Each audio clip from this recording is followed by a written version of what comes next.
Hi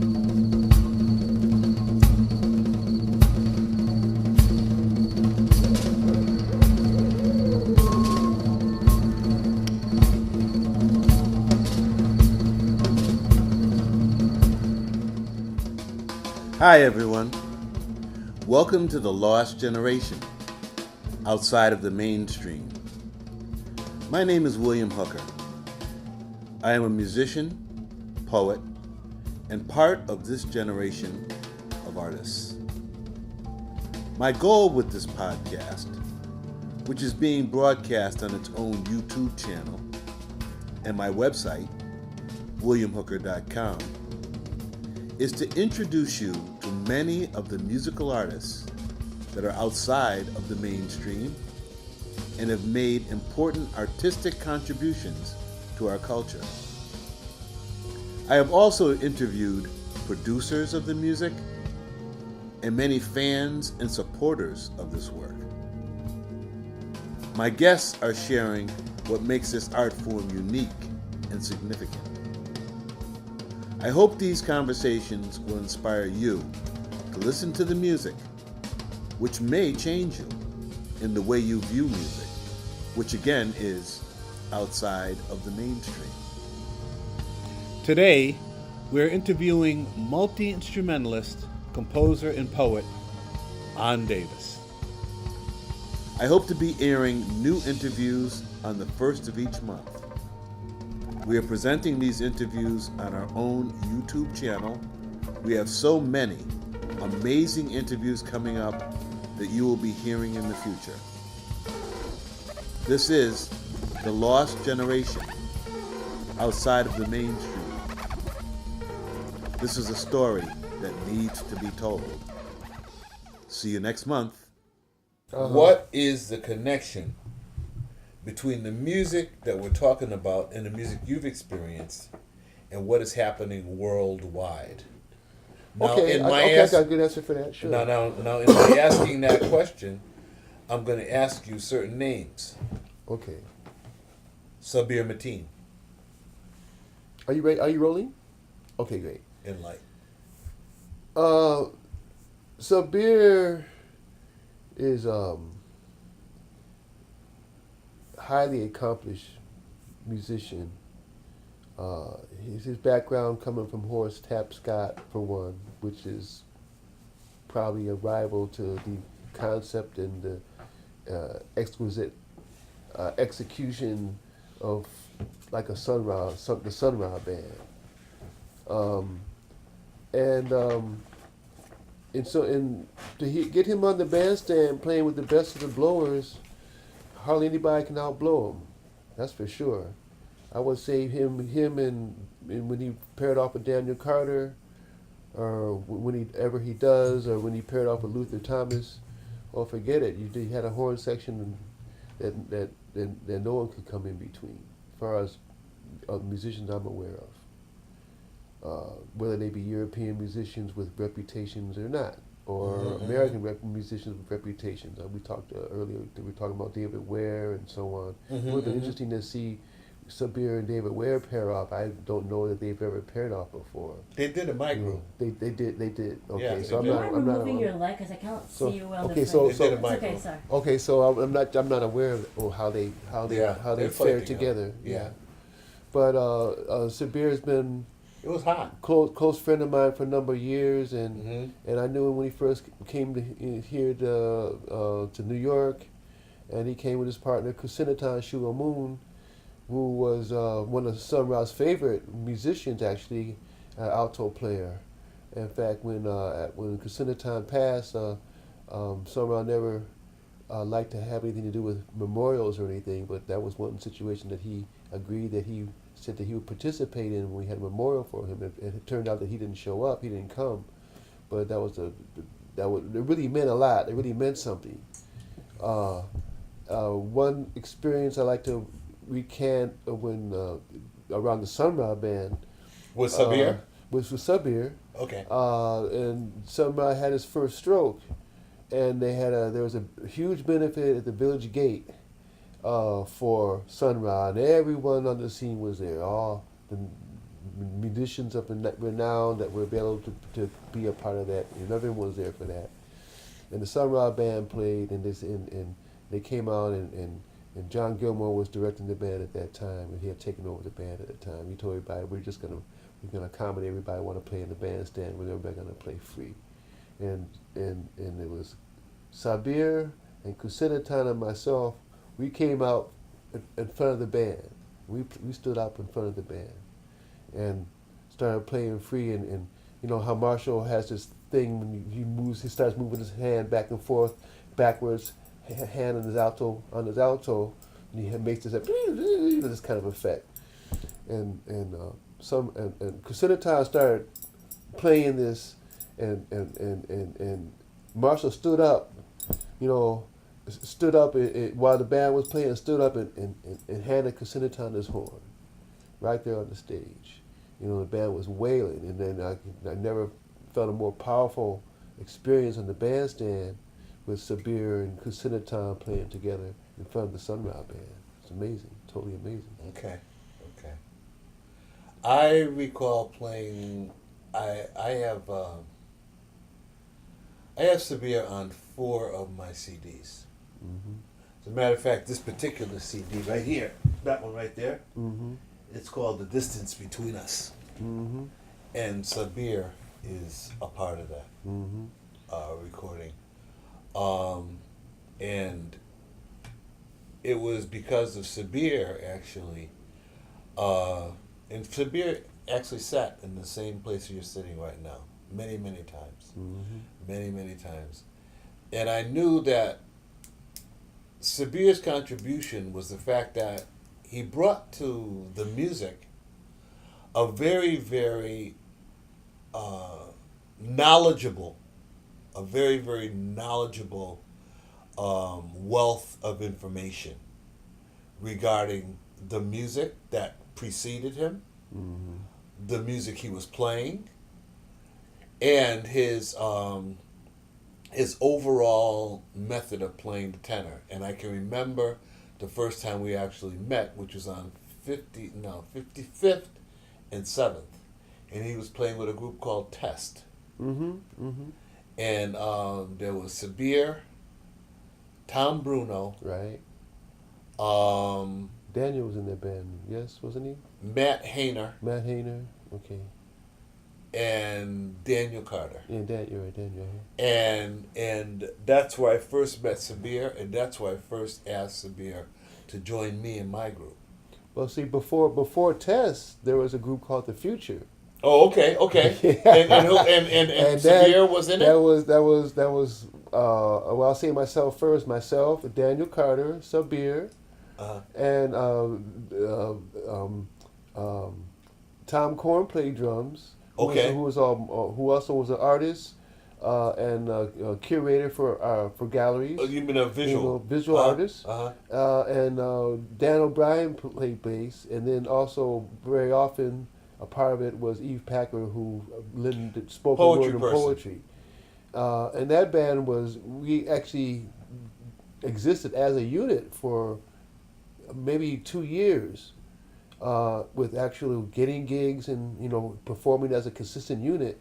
And I made a lot of recordings that they were on tape, and something that I'm working on to publish and bring that out, because I have a composite of what we did, and very worthwhile. In fact, interestingly enough, Daniel and both Sabir and Daniel talk about that band with a lot of fondness. So they really enjoyed what came out of that episode. Yeah. Luther Thomas. Luther Thomas. What can you tell me about Luther and his contribution to this music? Well, first I want to let people know his name. His name is the Saxchromatic Fanatic. That's right, the Saxchromatic Fanatic, Luther Thomas, as he called himself. Luther Thomas, as far as I'm concerned, was, as far as I'm concerned, he was the greatest, if not, if only to be humble to say one of the greatest. What did he play? He played alto, saxophone. Alto. He also played keyboards, piano, synthesizer, he also worked at Casio horn, which came out in the mid '80s. It was a plastic saxophone that was made by Casio as a toy. It was selling for $40 in toy stores. I remember. And him and Doug Walker were the only people that I know that took that instrument seriously and really learned to play it seriously. And Doug Walker did a wonderful job learning to play that as well. But Luther took that and took it into a whole other world. Where was Luther from? Luther was from St. Louis. St. And Louis. he came to New York along the time with, he came with right behind Charles Bobo Shaw, and he came with right after Joe Bowie came here with Oliver Lake and Charles Bobo Shaw and Hamiet, and came here with Charles Bobo Shaw a little earlier, and then Luther came here with Kelvin Bell, Joe Bowie, and that kind of St. Louis connection. Yeah. Luther was a close associate, if not to say protege, with Clarence C. Sharp, who basically was a clone or the second double of Charlie Parker himself. Okay. And Luther had a discipline to have learned all the music, and he was, as far as I'm concerned, image for image and weight for weight and pound with how you want to compare it. Yeah. The best on alto saxophone. So Really? concerned. That's how I see it. When did he pass away? People remember things by years. Approximately. And I have a hard time remembering things by what year things took place. To tell you the truth, it could have been like around late 90s. Yeah, it could have been like that. 99. Maybe 98, something like that. Did he always live in East Village? Always lived in East Village. He had moved to Copenhagen and had a high degree of success there. He became like the poster boy for the Copenhagen Jazz Festival almost every year. Really? And because of relationship with Iceland and Denmark, he ended up playing for the Queen, in Denmark and playing gigs in Iceland and things like that. He was highly regarded. And he maintained his bad boy gangster image all through, which kind of like threw people for a loop a lot. He made this kind of rock jazz funk record called 911, which is like the precursor of gangster rap, or the epitome of gangster rap, 911. full of all kind of lewd imagery and profanity and all kind of thing. But it'll make this American gangster rap look like adolescent, Really? amazing things. Really? I went to do some shows with him in Copenhagen. We performed. We did. Wow. We recorded over there too. I don't know whatever happened to the recording we did. I never came out, but we did something. And he was my good friend, my son's unofficial godfather, and yes. the whole thing. I played his last gig. I played with him at his son's wedding. And his last record he made was on one of my records. What's his last record's name? It's called Juku Ju, and I have a subtitle called Featuring Luther Thomas, and it's on that one came out on John Zorn's label, on the Zadok label. Zadok. On Zadok. Yeah. John Zorn. Yeah. Well, John Zorn's a beautiful cat. He also happens to be my neighbor. I live on Lucky 7th Street, what I call Lucky 7th Street. Really? You live on 7th Street? Live on 7th between Avenues B and C. Uh-huh. And all through the years, even though back in the 80s it was a severe dope block and all that kind of thing. Okay. And the building I'm living in today is surrounded by property where, it was a building that we squatted. And it was a freestanding building in the middle of the block with 2 lots on either side of it. Now tell people what a squat is. There's a lot of people that are going to hear this, are going to see this. I don't think that they really understand what a squat is. Well, internationally, you have certain squat scenes that people know about. Say, like in Berlin in particular, where there was a heavy movement. And then they had others like in Barcelona, Spain, and you had some in London and so on. But the New York squat scene really originated out of the Bronx. But it was a people's movement where when the neighborhood had gotten so depressed after the late '60s, moving into the in the mid '70s, Yes. that you had whole sprawls of neighborhoods and blocks of buildings that were landlords had walked out, and torched buildings for insurance money, and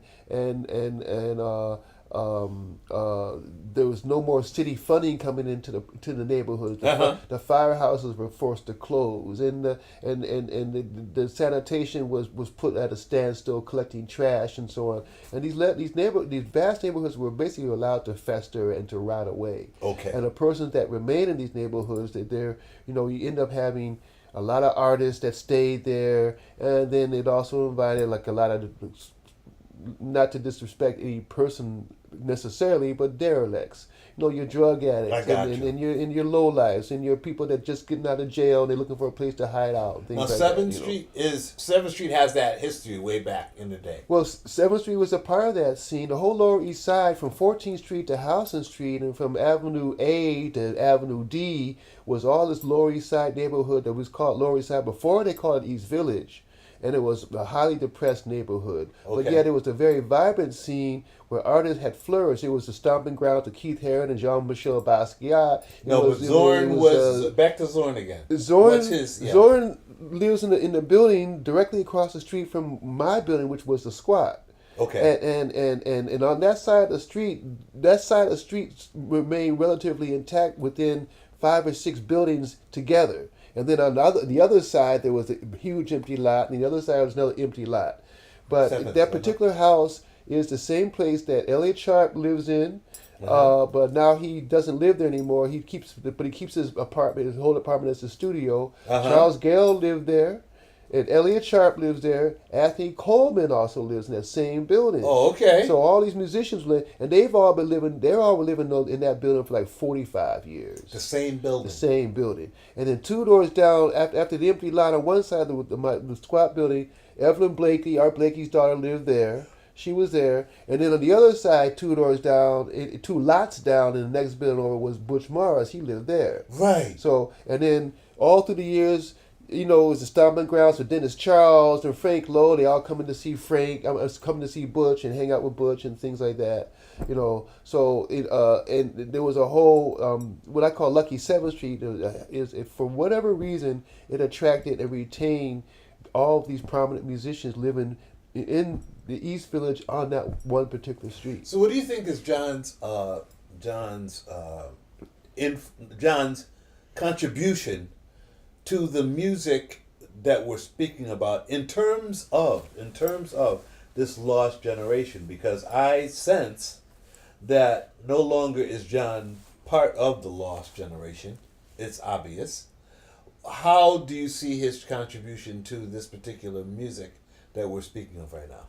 Well, I think what happens is there's a mix up of what has become like the downtown music scene, and that involved kind of come out the scene of musicians that all were living in the downtown area. Is he that scene? And I think he had began there, and I think that some musicians were able to find avenues that were not only trying to describe the downtown music scene. He being one of them. I think so. Okay. I think it'd be fair to say so. I just want to narrow that down. I think he but John being considering himself more of a composer than actual like a player. Okay. So there's emphasis more of his compositions, and I went to a performance that he gave at the Guggenheim, a premiere performance of his, and it was written out for quartet, string quartet, and piano, and all this and that and the other. And I told John, I said, I didn't realize that you concentrated so much on composing. We were talking about piano scores the notes are written out and things like this, sure, and complex music. He says, well, yeah. I said, well, what happened to this? He said, oh, I just do the saxophone just to do something else. He says, I'm really a composer.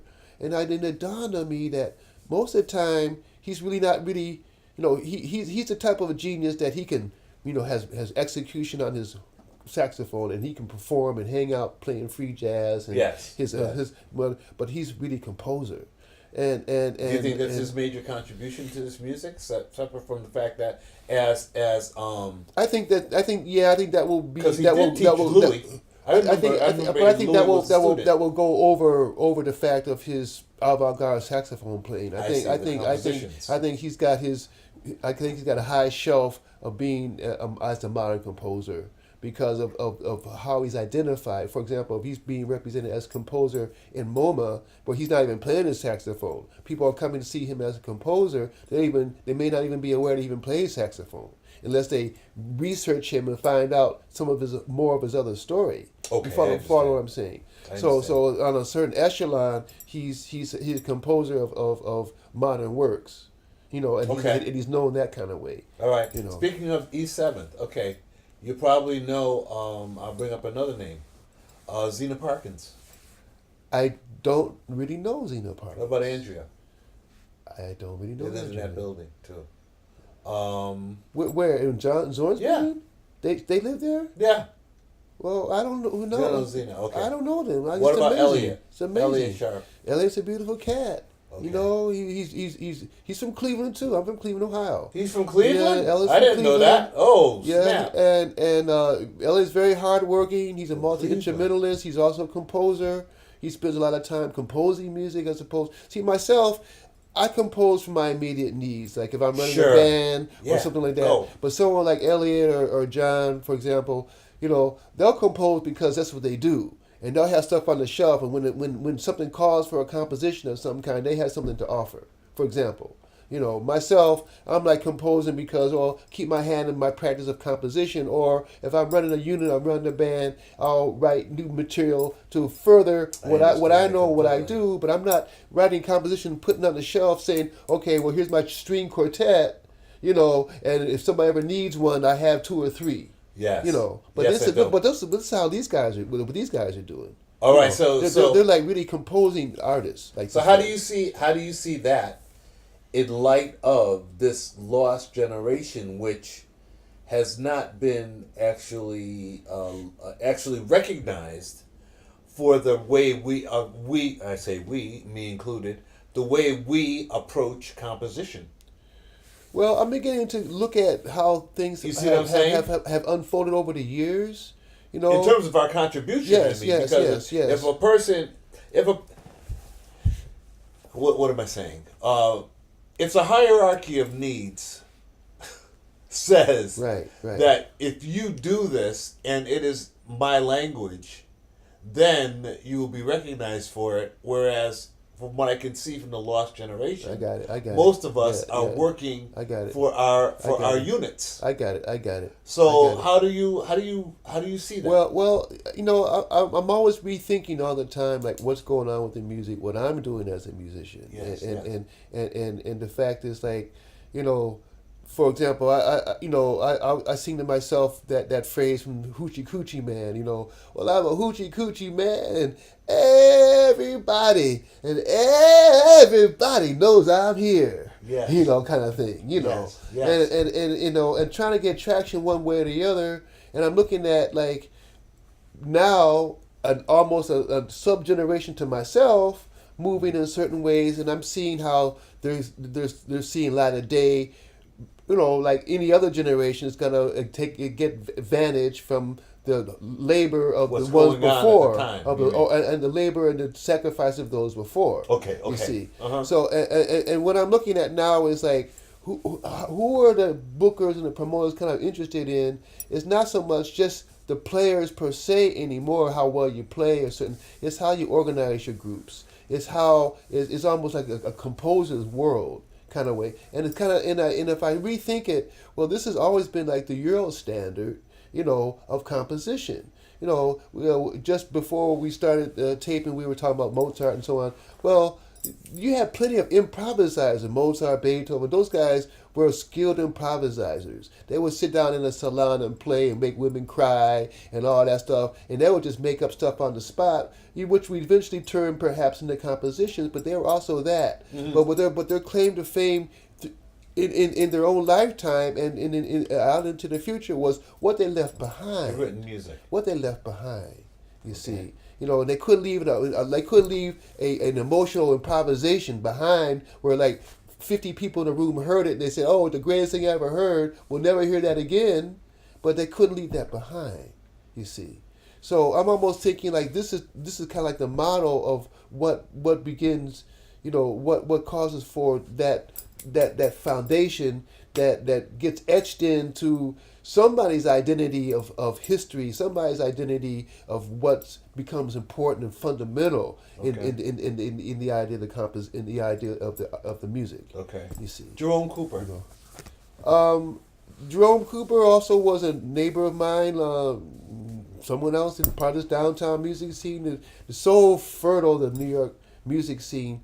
Just between 14th Street and Houston Street and Avenue A and Avenue D, it's amazing. It's like a whole mecca world in itself, a whole capital and whatever you want to call it, in itself. Jerome, when I was living on 13th Street, Jerome was in the building. Also, was a squad building on 13th Street, across the street. How do you feel about Jerome as a drummer?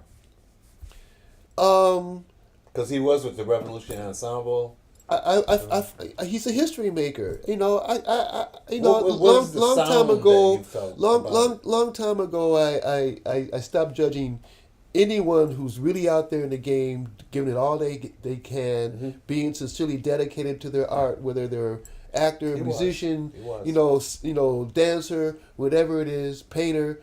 Anyone who's working hard at dedicating to their art, and they're gonna constantly always be, moving forward with their talent and their skills and what gifts they have, to try to share. And granted, some people are gonna be dynamically more profound and influence more people, more whether it's by their charisma or just their general attitude or their disposition or whatever it is. But I find that Jerome had a sense of being able to add magic, to an atmosphere. Very nice. What? Let me pull out that one word. Magic. Yeah, he did. What do you mean by that? Well, he could approach music and add his touch that would give the music a lift or give it a shine or polish in it. He's not an Art Blakey, and I don't think he tried to be. He's not a Buddy Rich. He's not trying to be. Like a basher and all that kind of stuff. He's not coming in there like that. Okay. But he's in there with a touch, and everything is this, and rudiments, he's got his skills, he's got his practice going on, but everything's about a touch and an accent and accentuating the music. And there's another kind of headspace for that. He seemed like he was a person who, from what I remember, he's a person who really traveled a lot and moved around a lot. He loved being in Indonesia. All the time. Tell me about that. Well, he lived there for several years at a time, and he would teach there. And every time he would come back to New York, he was getting ready to go back again. So that's how I knew him. He was always traveling to Indonesia, different parts, Vietnam, Burma, Thailand. All through there. He was he loved to travel that part of the world. Yep, sure did. What did he tell you about that? For the average listener, for people like myself that haven't traveled a lot, I guess that it matches his personality, that he found a fulfillment to be there. That people treated him well.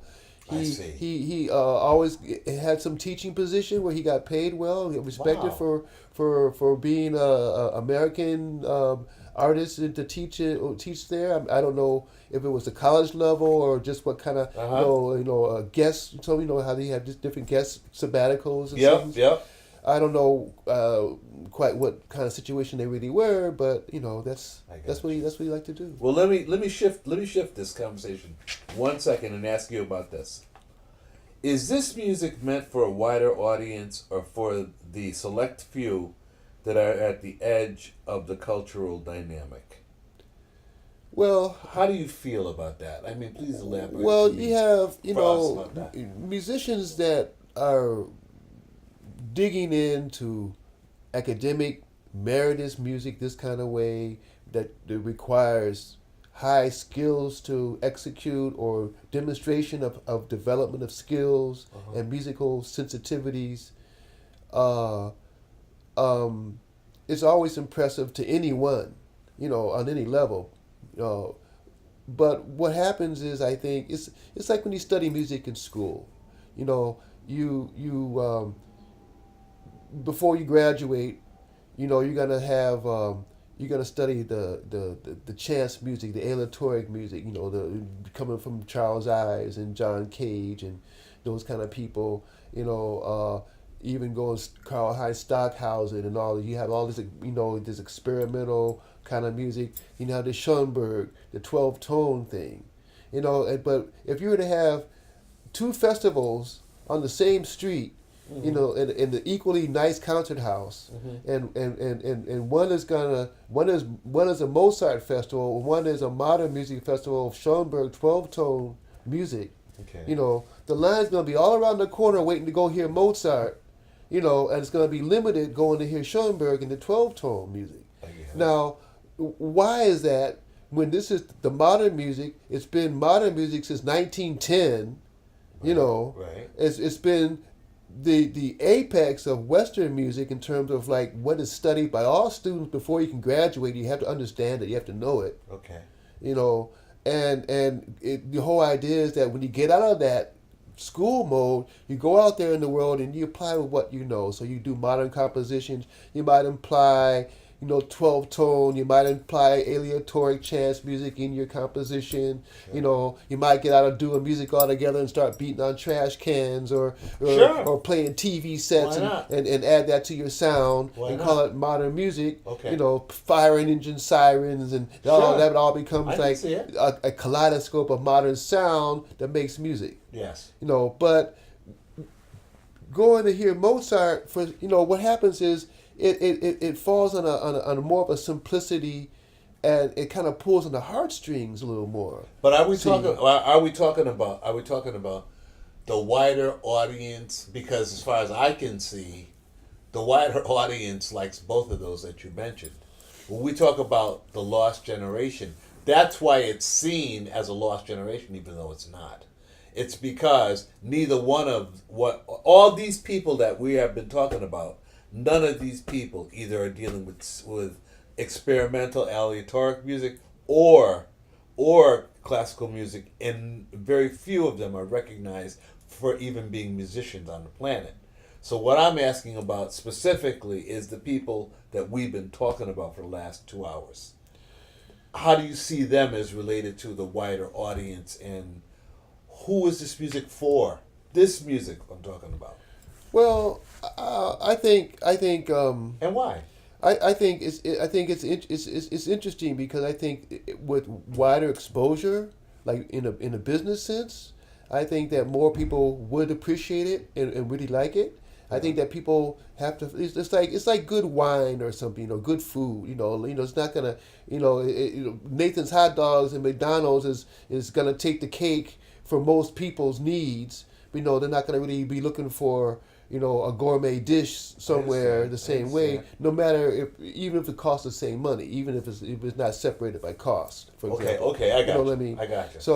But a lot of people may not be, or we got pizza parlors in town, and like we got Two Boots, this is like really good pizza, or Artichoke Pizza, which is a good another pizza stand. Okay. But everyone knows John's Pizza because whatever, and it's the common middle of the road average guy's kind of pizza. Okay. It's not made with a cornbread crust, and it's not made with a better cheese, and it's that kind of stuff. So the same thing happens as you have this refinement. I think also actually the idea of bebop music was more of an intellectual music when it came out. Okay. It was a bit marginalized from what a lot of people knew as jazz music when it came out. Right. It was a razzle dazzle of expertise of right. musicianship and composition and ingenious enclosures of musical devices and all that kind of thing. And as popular as it is now, as important in the history of jazz, when it was coming in its own time, it was marginalized actually. Okay. You see.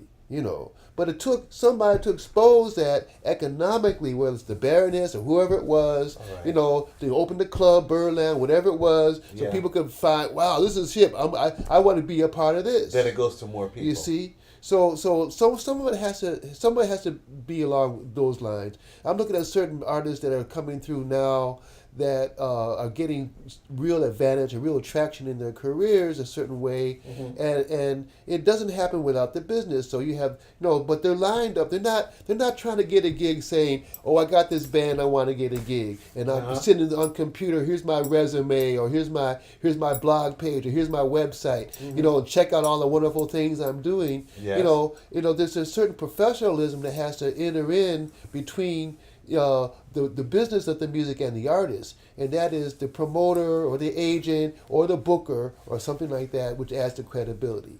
Now, how do you do that if you don't have the resources to be able to do it like those people that are getting that amount of traction? It has to be a hustle. It also has to be an awareness, to want to see that happen and to go for that. Sometimes it's a matter of like just piggybacking and say, "Oh, so and so is represented by such and such a booking agency. Let me call them up and see if they would be interested in me," for example. And I've done those things along the ways. I'm not being represented now, and I dare say that last time that I had a record that was put out by a label that had its publicist marketing and all that, I got all kind of reviews and I got all kind of comments talking about how great I am. Tell me about it. But from the comments, you would think that they would put me up on their shoulders and parade me around town, talking about how wonderful I am. I think with me there were a few things developing with my interest to do art and music. For one, my family, my cousins on my mother's side were all artists and scholars and accomplished persons. So I had all that around me growing up because I knew who they were, my mother played piano.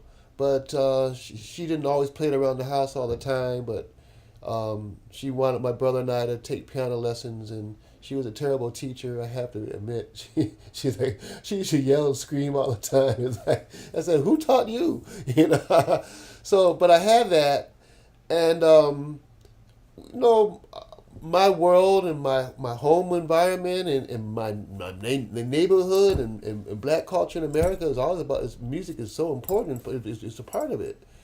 And so I grew up in all that whole thing, in the Motown era and that whole thing. And I was a kid when the Beatles hit and John Lennon was just too cool, that kind of stuff. And I wanted to play guitar, because I kept hearing this Spanishy kind of thing going on in my head. And it turned out that a teacher who happened to be, and this is important to say, that as a black man in my neighborhood, because I grew up in the city of Cleveland until later, whatever. But I got older. But he was teaching classical guitar, And then I heard this idea like, oh yeah, this sounds kind of Spanishy and so on. So I stayed with him for a minute, and I stayed with that, and I became dedicated, to study classical guitar.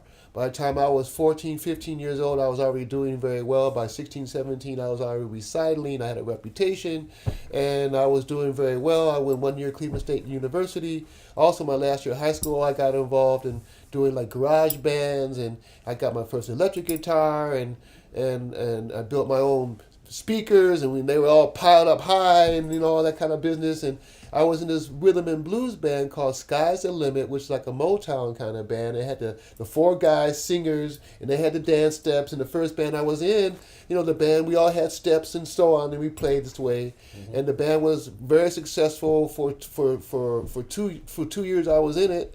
And we were a big deal in Cleveland, at that time. We played had a limited engagement one summer playing the Hibachi Club Lounge in Cleveland, and that was like a big deal. Sure. And I was a kid, I was like 17, but I still stayed with the classical guitar, and I went 1 year Cleveland State, and I did very well coming through that, and the dean of the school. Oh, guys, you're still there, huh? Yeah, and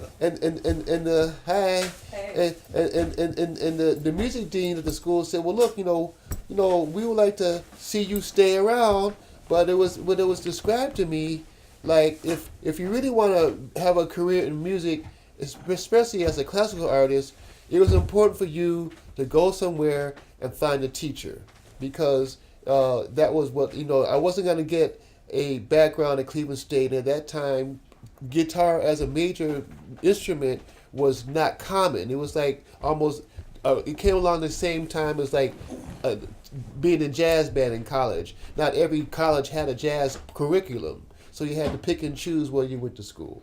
So that was how that went down. So it was described to me like you need to go and find a teacher. Where would you go? And so the options were Montreal, where they had a teacher in the music school program, Barcelona, Spain, London, and then Vienna was also part of the thing. So I looked at going there. And incidentally, where I went was the same place that Ralph Towner had gone through over there. Mm-hmm. So, and I went there, and I was trained as a concertiste. The idea of, we were talking, I think there was a conversation going on earlier about playing loud and the idea of loud and power. But I can equate that part of the training as a concert artist is to be able to play powerfully and loudly to fill a concert hall without a microphone, you see. And that's why you see the piano players and they're like bouncing on their chairs and things like that, getting power at the piano, for example. Mm-hmm. It's more difficult to play well loud than it is to play well soft. And playing guitar, the kind of thing, like pulling the strings and this and that and all that kind of stuff, getting sound out the instrument. Mm-hmm. You can play soft and then people have to go like this, they can hear you, or they drop the microphone down from the ceiling so that they can pick it up in the room. Mm-hmm. I went to a recital from one of the teachers at the 3rd Street Music Settlement because I like to go and hear other players when I can. Right. And the guy had one of those modern classical guitars that plugs in, and he was playing through the amp. And I'm saying, why? What's going? We're only in a recital room, and you still insist on playing through an amp. I said, it's like you may as well like start at grade 1. Yes. Yes. But this is what I had my background. While I was in Vienna, I had a very good friend from India who was studying conducting. He was a brilliant guy, and he taught me all about discipline. He would stay up 2 or 3 days studying. We would go to the opera house. I never thought I would enjoy opera so much. We would go for like 25 cents to students, get our bottles of beer under our coat and sit up in the top row and drink beer and listen to the opera. I saw all the operas, and I never thought I would enjoy it that much. But we had fun doing it, and we would listen to jazz, on our downtime and all the stuff, and all the Miles Davis, all the funky stuff, and I was living I was over there and didn't know who Charlie Parker was really because my parents were jazz enthusiasts. Right. We know all the Motown stuff. I grew up in all that, but I didn't know half these guys. I knew Duke Ellington because he was a name. And we had one Duke Ellington record at home or something like that. My dad went to school with Nancy Wilson, right. Because he went to Ohio State University. She's from Columbus. She's got her start singing in clubs around Columbus, and my dad knew who she was. So he had a couple Nancy Wilson records, Mm-hmm. And I think my parents had maybe 10 jazz records around the house. But they didn't have Charlie Parker. They didn't have Miles Davis. My dad said, "Oh, Miles Davis, he's too far away. He's too way out." And I didn't know what he meant. I had no idea. I knew Miles Davis in high school from the Bitches Brew era on, but I had no idea he had a history, playing with Charlie Parker at 19 years old. I had no idea he had a history until I was that old already. Right. You see? So then I came into the jazz. So then the way the Europe society is that the Europeans know all about black music in America.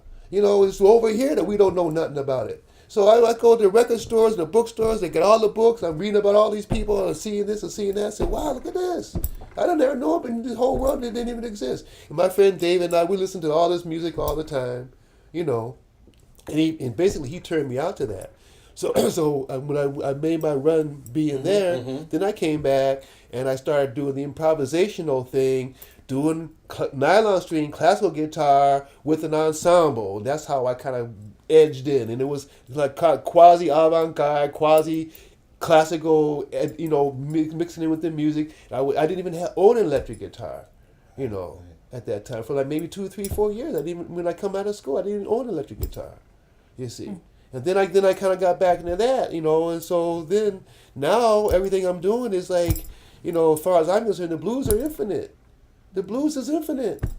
You know, any you know, it goes everywhere. I hear you. You know, I don't have to go anywhere else. You know, I'm really not trying to apply a Euro sensitivity in my music the same way anymore. Because actually, little that can be recognized, probably a lot of these, especially horn players. In this generation we're talking Well, about? yeah, this idea of the avant-garde and this free Including thing. like The Severe, Daniel, the aesthetic of it. The aesthetic of it David, is more 1930s German, Really? than it is so-called avant-garde. Because if you go back and check out what they were doing, especially with horns, saxophones, and especially in the 30s, Really? right before the German, what they call it, the German vaudeville kind of era, cabaret. The cabaret scene that was going on in the cabaret Germany in the 30s.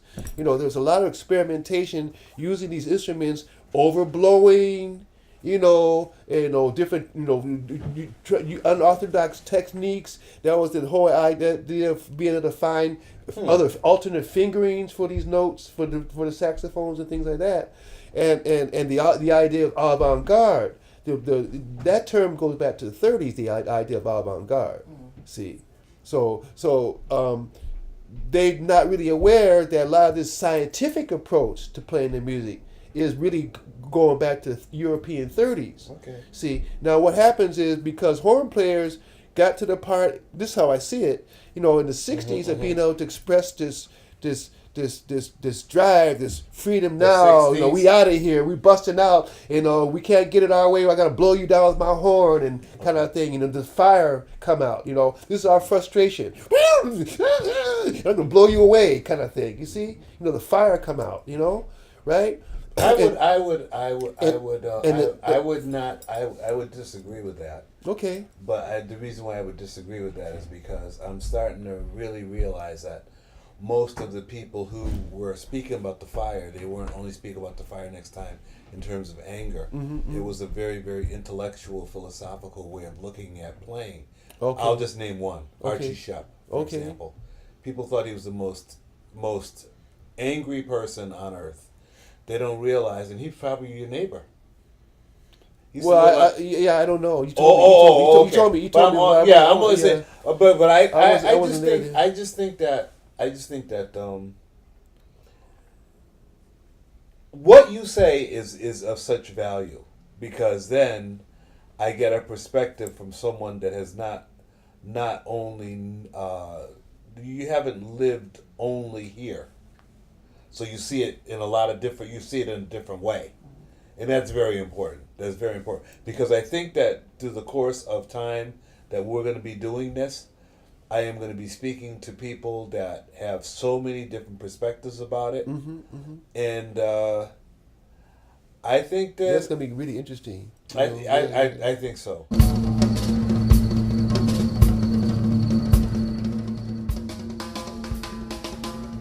Thank you for tuning in. In months ahead, you will have the opportunity to hear from many more Lost Generation artists and supporters. If you haven't already, make sure to subscribe to hear upcoming episodes.